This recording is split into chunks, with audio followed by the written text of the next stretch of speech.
Welcome to the JD Power AI and Insurance podcast, where we explore how artificial intelligence is reshaping the insurance industry from underwriting to ethics and everything in between. I'm your host, Michael Vermillion. Today, we're talking about one of the most critical topics for the future of AI and insurance, and that's governance. And there's really no one better to help us unpack it than Scott Fischer, head of government relations and general counsel at Lemonade Insurance. Scott brings a unique dual perspective. He served as executive deputy superintendent for insurance at New York's Department of Financial Services and also advised global insurers as a law firm partner. Now at Lemonade Insurance, he's helping steer one of the industry's most tech-forward insurers through the complex world of AI oversight. So we'll talk about what AI governance really means, how to prepare for emerging regulations, how to manage risk and bias, and what advice Scott has for other legal leaders just starting this journey. So let's get into it. Scott, welcome. Thanks so much for joining us today. Thank you. I really appreciate being here. Before we dive into the topic of AI governance, that would be helpful if we could just explore a bit about your role at Lemonade Insurance and what drew you to this position after such a distinguished career in government and private practice. Happy to. Again, thanks again. I don't know about, thank you for the distinguished. I'm not sure if that's true, but I've certainly moved around a lot. Yeah, I did. I always enjoyed public service. My family has a long history. In fact, my grandfather worked for the New York Insurance Department, so it's kind of in my blood. I went to law school and worked, as big law firm in big law, and was able, after making a bit of a dent in the student debt, to go into government, and I did that. And then after serving in various leadership roles, went back to the private sector. And Lemonade itself was always on my radar. Actually, in fact, when I was at DFS, one of the first things that I got to do was give Lemonade a license to become an insurer, which no one has ever forgiven me for. So I did that. So Lemonade's always been on my radar. And when I was looking to make a move into in-house, it seemed like I got in touch and it seemed like a great fit. And really, I mean, from the start, Lemonade has been about trying to improve insurance. And whether you call that reinventing it or disrupting insurance, it's been about making this industry that I came to sort of by accident, but that I quite am, enamored of. It's about making that industry better for consumers and insurers alike. And so what I'm really excited about is, being able to be a part of pushing towards improvements in this industry. Okay, terrific. So why don't we start the conversation at a high level? And I always like to start these conversations with definitions. So in your mind, from your perspective, what is AI governance and why is it important? So it won't surprise any of the listeners that we did kind of talk beforehand. So I had a chance, and I did what all good insurance or tech companies do. I asked ChatGPT. I asked ChatGPT this question, and according to it, AI governance refers to frameworks, policies, processes, and institutions that guide the development, deployment, and use of artificial intelligence in a safe, ethical, and accountable manner. That's its definition. I don't think that's copywritten, so I can probably use it. But I think it's a pretty good summary. I think as usual, ChatGPT does a pretty good job. The thing that I'd add to it, right, though, is that the AI governance in the insurance space, in particular, is the policies, procedures, and so on that help ensure that insurers are harnessing AI in service of the goals of insurance. And those goals really are, risk, or mainly is risk spreading, and that it's doing it in conjunction with or within the myriad rules and regs and practices of this highly regulated industry. And I think, and your question, why is it important, right? I think it's important everywhere. Um, my bias, something we'll talk about a lot, but my bias is that it's even more important in insurance. And why is it more important in insurance? Because insurance, again, in my opinion, it's a pretty strange animal. You give this company your money, and then they're going to give it back to you or give you some amount of money if and when something really bad happens. That's not the normal way that we operate. So insurance, more than any, probably more than any industry I can think of, is based on trust and credibility. Insurance companies have to gain and have to keep their customers' trust. So it's particularly important for insurers to have and to be able to point to, robust processes for the governance around really any system that they use, because it ultimately really relies on the fact that people are willing to turn over their money on the basis of a promise that the company, will be there when needed. So you made the point that the industry is highly regulated. So why don't we just kind of double click on that for a second and talk about regulation?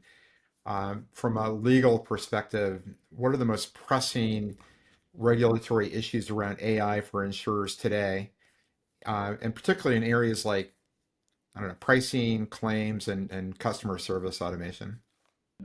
I think for me, it's one word: it's uncertainty.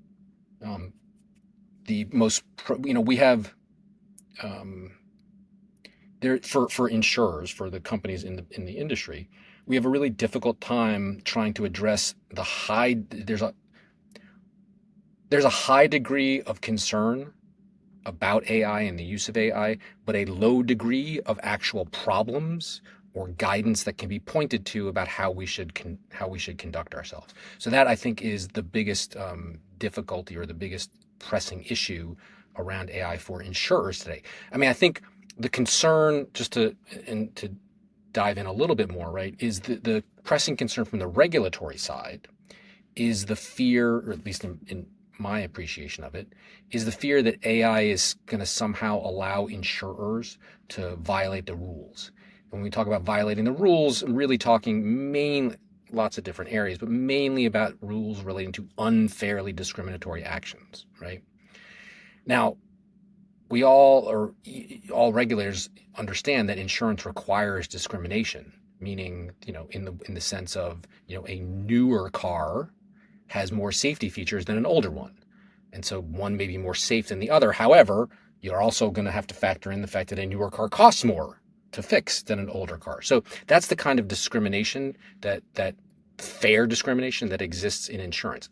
The key really there is that the discrimination should be connected to the risk that's being insured against. And I think regulators are understandably concerned that tools, about any tool, and in this case it's AI, any tool that isn't grounded in that concept. So I think their concern is about the discrimination that is unfair. And so that's, I think, their point of view. From the insurer's perspective, I think the biggest concern is that when it comes to the use of AI in insurance, the word unfairly seems to get dropped from the phrase unfairly discriminatory, right? Our challenge seems to be that there's a bit of a presumption that using AI necessarily is unfairly discriminatory, or is discriminatory, and the question of whether it's fair or unfair seems to get a little bit of a second a short shrift. So there's frankly not a good way of explaining at this moment to regulators or even to the public that the discrimination that AI is doing is just as fair, or unfair, but just as fair as the discrimination that goes on without AI. And that is to say, it looks at, is the car old or is the car new? Is the car, expensive or inexpensive? That kind of thing. So I think it's really, the biggest pressing issue is that things are moving very, very quickly, and that there's still a lot of uncertainty about what we're going to do with these new tools. Well, I want to come back to the fairness point in a minute when we talk about bias and accountability and that kind of thing. Before we do that, and we talked about this at the conference in Chicago, that one of the unique things about this industry is that it's regulated at the state level. And so with something like AI, we have essentially 50 sets of regulations that are kind of being developed in real time. So how do insurance companies kind of approach evolving regulations like what's going on with Colorado and their AI insurance law, or perhaps some of the things that are going on at the federal level? or other kind of state level privacy and fairness legislation? Yeah, I mean, I think very, the easy answer, or the answer is we're taking it very seriously. We're spend a lot of time, and as you know, I mean, you guys hosted an entire conference about it, really trying to figure out where things are, where things are going. The emerging laws at this moment are pretty unclear, or at best they're unclear. At worst, they're conflicting.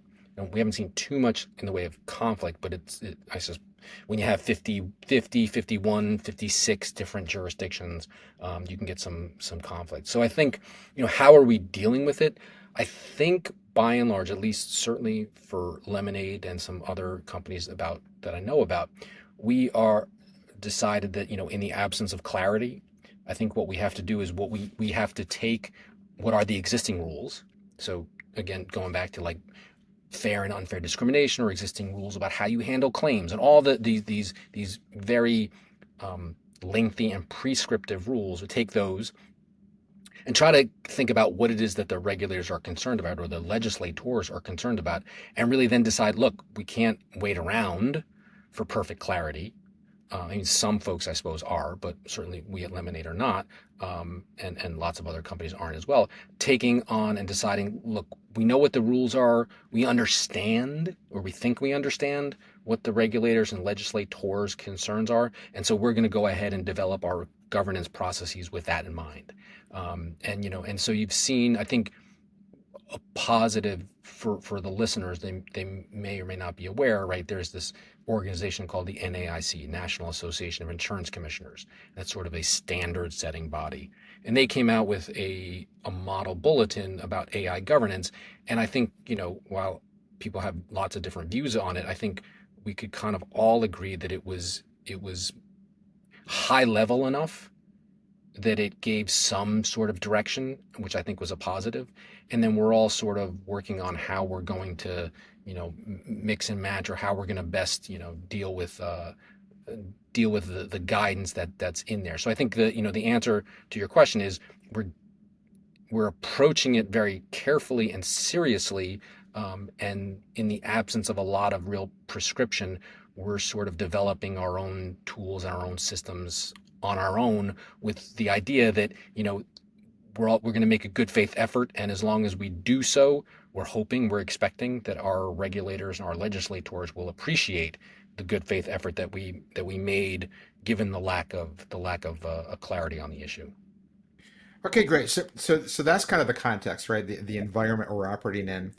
Yeah. So let's talk a bit now about governance framework and governance processes and so forth. And one of the things that governance should address is bias, especially in model bias and that kind of thing. So within a good governance framework, how do we make sure that teams are ensuring that AI systems, especially those involved with pricing or claims, don't unintentionally introduce bias or otherwise violate consumer protection laws?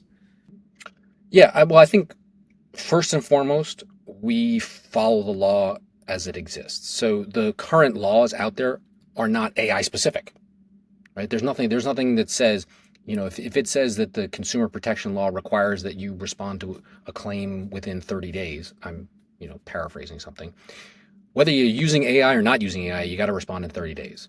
So I think number one, it's in order to avoid, unfair bias or violating consumer protection laws, we're just going to follow. We're building our systems, or making our systems with those laws in mind, right? So then, to get even more specific about the thing that I think most people are concerned about on this bias question, right, is today, whether you have AI or not AI, you're not allowed to refuse to issue policies on the basis of someone's ethnicity.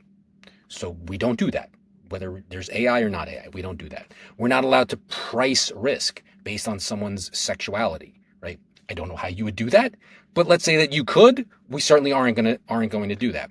So the AI doesn't really change that. We're not going to use race or ethnicity or disability or other characteristics involving AI or not. But But then actually, while I have this sort of soapbox, I will step up on it and just pause on this for a second. I think one of the things that is really important in looking at this for the regulators, for everybody in the industry, is understanding, that use cases. So this is what makes insurance so fascinating: is use cases are everything, as far as I'm concerned, right?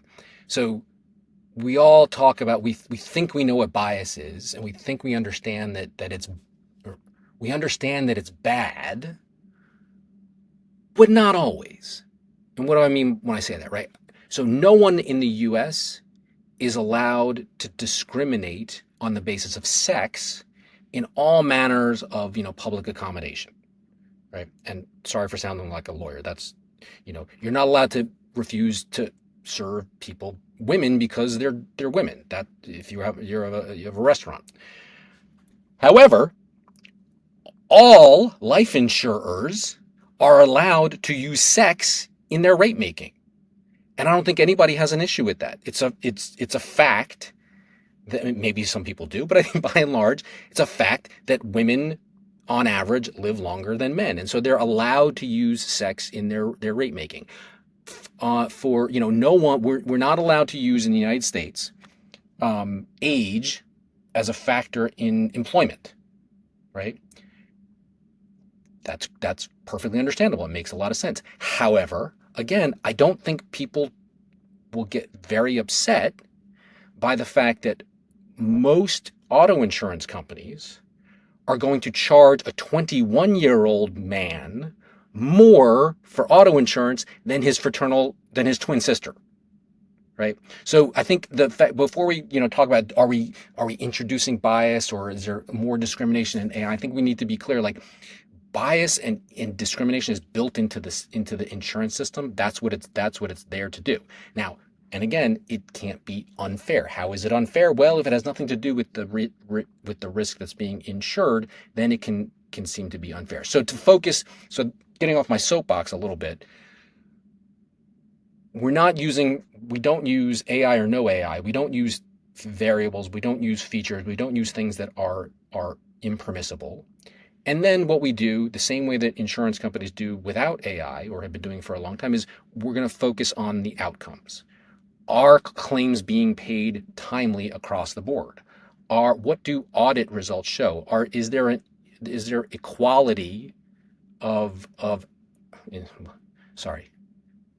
Is there fairness in outcomes? And when I say fairness in outcomes, meaning, are people's claims being paid regardless of where they come from or what their ethnicity is? And not that we necessarily know what their ethnicity is, but how are they being managed? So again, to come all the way back to actually answer your question, right? How do we do that? Well, I think it's really a matter of, number one, ensuring that we abide by the same sort of requirements that apply in AI or no AI.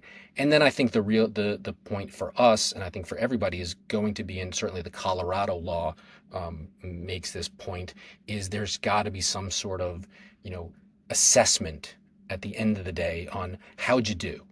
Does it impact some communities more than others? Does it impact some communities more than others in a way that's unrelated to the risk? And if so, why? And if so, what are you going to do about it? But I think the key really is to ensure that you're not doing things that would otherwise violate the law, and then checking your work, constantly checking the work, and see what the outcomes look like. Yeah, so just to kind of sum up, it sounds like it's really, to answer the bias question, it's really about making sure we're connecting the dots between risk and fairness, and then doing that in a way that's very systematic, and we're checking our work and documenting it, and that kind of thing. Yeah, and I mean, and I think what I would say is, and I've said this to others, there's one of the challenges in whether it's the NAIC or Colorado or New York or any state or even the federal government in making new laws, is to say that is there a distinction? Is there something that isn't being covered as of this moment? And I think a number of regulators, their view, and I don't disagree with them necessarily, is that the existing laws don't really need to be changed. Like, we're going to focus on the outcome. I mean, we're interested in the inputs. We're interested in you using, appropriate information, but what does the outcome look like? And if you're treating people unfairly, then we have all the tools that we need. And I'm not sure that having a specific AI, law is necessary. Could be, but I think it's an open question. So just kind of going back to AI governance and framework and processes again. Yeah, our sense is that AI governance is not the responsibility of just one person in the company. It's actually the responsibility of a lot of people in the company. So what have you seen, or what are you doing at Lemonade Insurance in terms of kind of cross-functional collaboration, and what's really required to govern AI effectively? How should legal, but also data science and compliance, and even the product teams be working together within this governance framework? Um, Great question. I mean, the question, how should they? Um, I wish they should, basically they should all just do what the lawyer tells them to do. That's what they should do. They should do what the Got lawyer it. tells them. Then everything will be okay. No, it it's absolute because of the uncertainty, because of the ways in which you can utilize AI across multiple areas of the business. I think you're absolutely right. It needs a cross disciplinary group. I think so. Starting out is you need the folks in there, the data science people, to figure out what are they doing, to understand what they're doing, to understand what they want to do, why do they want to do it, talking to the data science folks to really get the nuts and bolts. You need the product people who are going to actually turn that information or those models into something usable. You need then you need the compliance folks and the lawyers, really, because, as I've said before, there's so much uncertainty. There's a lot of judgment calls that are presented to us. And so you need people with the experience of knowing not just what the law is, but where the law might go or where the regulators might go, and have them there to help foster that governance process. And then, of course, you need the folks at the top of the company to be bought in and to make sure that it's a priority. So I think, at Lemonade, I'm quite proud of the fact that we have, all of the groups that you mentioned, whether it's data science and compliance and product, they're all part of our governance team. Our AI governance is led by our CEO and a board appointed group of people. And then we sort of devolved the more day to day to a larger working group. And that working group has, exactly as you said, the compliance person, the lawyer, the product person, the business person, for lack of a better term. So I think you can't do it without everybody involved, because of the idea, certainly at a Lemonade, but I think more and more at every company, we want AI to be moving into all facets of the business, not just in one thing, or the claims, or not just in pricing, but we're going to be using it. People, I think, in the future, in the very, very near future, it's going to be used on all aspects of the business. And so you need that cross functionality.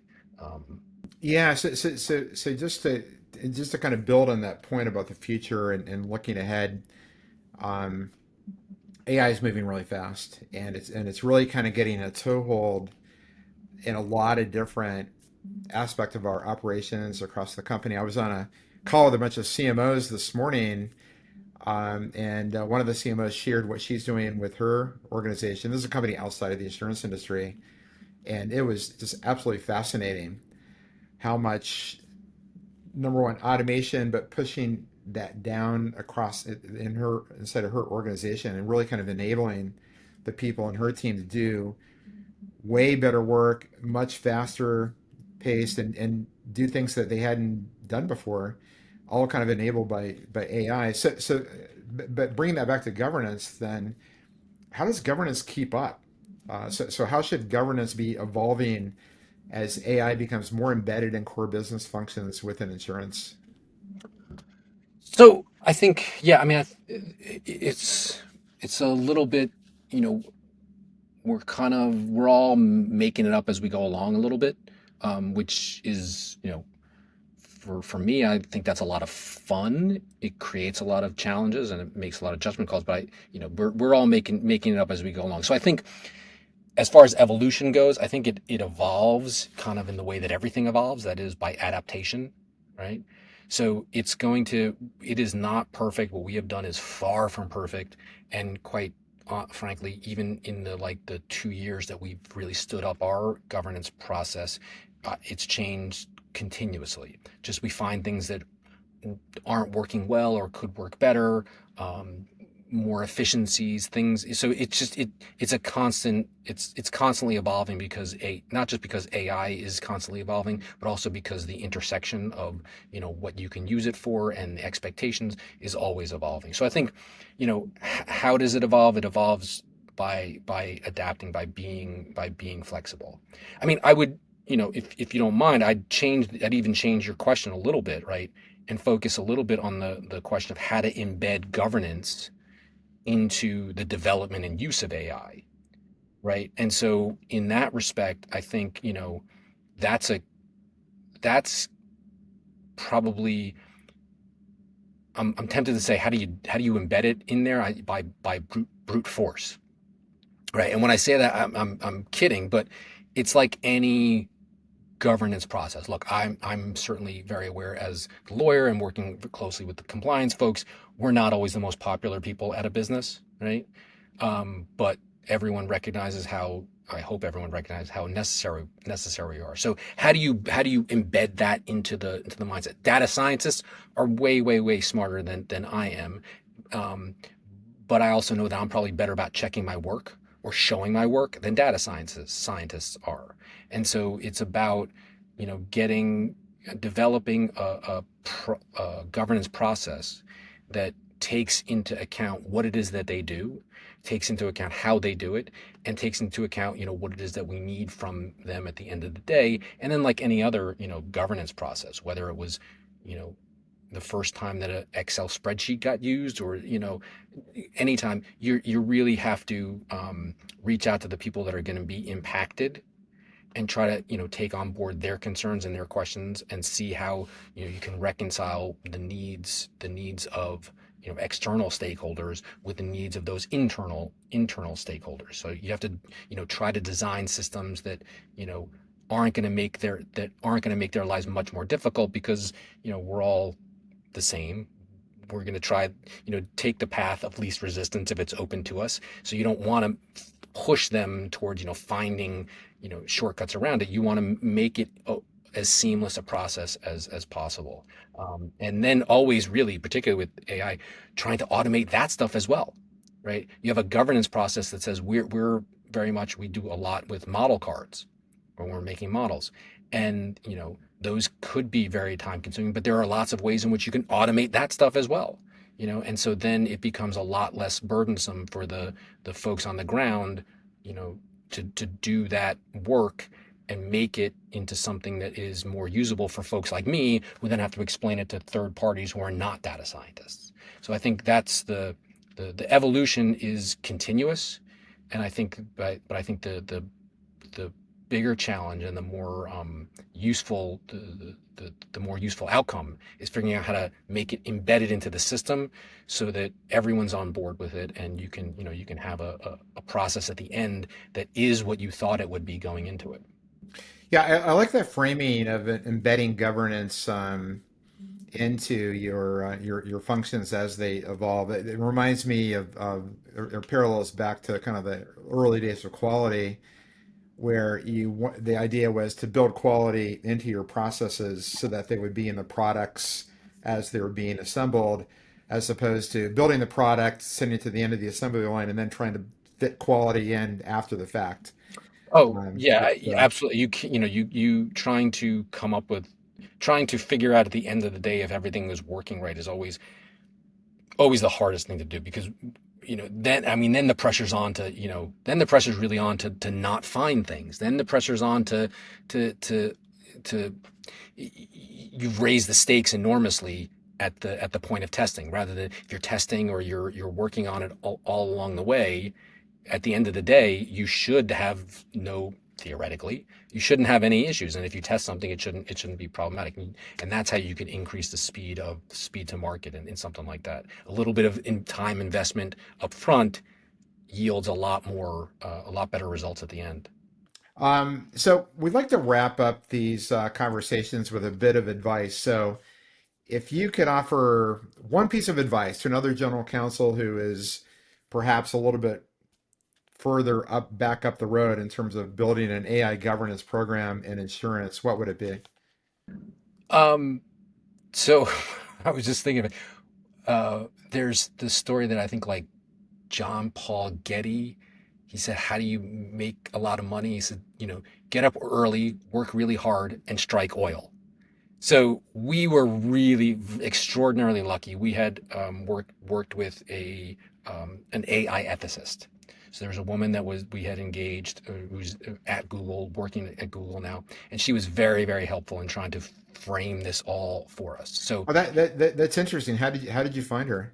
she was here before I got here. So Okay. given the way in which we Lemonade, even well before I got here, were at the forefront of AI and the forefront of tech and insurance. One of the things that one of our founders, Daniel Schreiber, made it important was like, understanding all the things that he understanding better all the things that I'm talking about, the need for, you know, engaging with the customer, engaging with the outside world in a way to sort of deal with the concerns that are created with AI. He, engaged with this person, Tulsi Doshi, and we had the ability to bounce things off of her and get her guidance, particularly in the early stage. So the advice is go find somebody smarter. But in the much more practical advice is, I think at this point now there's certainly a lot of information out there about how to develop these processes. So I think there's a lot of learning out there, that can be utilized. One of the things even more practically, or perhaps more practically, would be getting that cross-disciplinary group together, saying we're going to do this, and then figuring out what it is that you're trying to do. And when I say what are you trying to, what are your guiding principles? What is your North Star? Why are you trying to do this? Are you doing it simply to tick a box? Okay, I mean, I don't know that that's the best reason, but it's certainly a reason. If that's your thing, then that's going to guide how you're going to develop your AI process. If you're doing it for what I think are more useful purposes, like the purposes that we're using for, we want to guide how we're going to develop our AI and be responsive to all kinds of stakeholders. Then you come up with something that's probably a little bit more broad. So I think if you